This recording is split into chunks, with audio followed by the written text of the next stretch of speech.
বৌমা, ও বৌমা। হ্যাঁ মা, বলেন। তা বলি, ঘড়িতে কটা বাজে বাবা, একটু বলো তো দেখি। আমার আবার ঘরের ঘড়িটা খারাপ হয়ে আছে। মা, আমি তো ঘড়ি দেখতে জানি না। তুমি ঘড়িও দেখতে জানো না? ঠিক আছে, এক কাজ করো, ঘড়িতে ওই বড় কাঁটাটা আর ছোট কাঁটাটা কোন কোন ঘরে আছে একটু দেখে এসে বলো দেখি বাপু। ঠিক আছে মা, আমি দেখে এসে আপনাকে বলছি। বলো কটা বাজে দেখলে?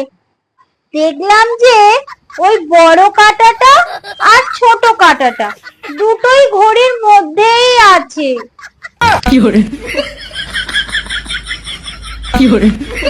আমি কেন মরি না?